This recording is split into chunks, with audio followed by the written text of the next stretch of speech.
今日又係時間同大家睇一睇呢2026年1月多倫多地產管理局嘅數據啦。咁我哋馬上開始啦。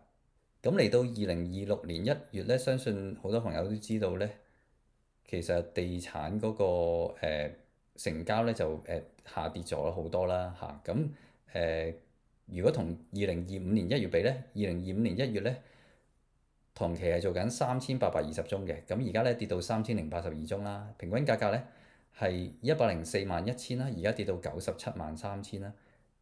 咁值得留意咧，就係而家咧係低過100萬嘅啦嚇，咁所以咧係去翻一啲比較相宜啲嘅價錢啦。咁平均價格咧喺905同埋416地區咧，其實全部都係下跌嘅。咁其中跌得最犀利咧就係 semi-detached 啦，喺905地區跌咗14.5%啦。咁其次咧就係condo 啦，condo 905地區咧跌咗13%嘅。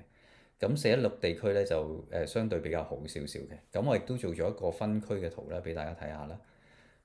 咁首先咧就係首先睇一睇我哋分區嘅平均價格啦。Richmond Hill 咧，而家睇下我哋分區嘅平均價格啦。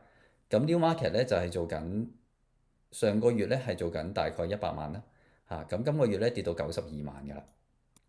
Richmond Hill 咧就喺12月嘅時候咧曾經跌過，由126萬喺11月跌到122萬啦，12月，跟住去到1月嘅時候咧，而家咧反為係有少少回升嘅，咁就係回升到128萬啦。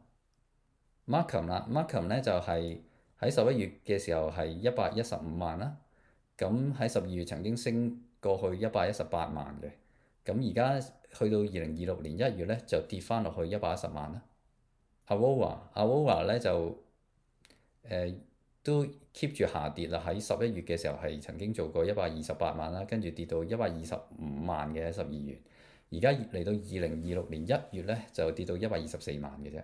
最後咧我哋睇埋多倫多啦，多倫多咧就係由104萬啦喺11月嘅時候，跟住跌到落去大概99萬啦，跟住而家咧係跌到落去95萬嘅啫。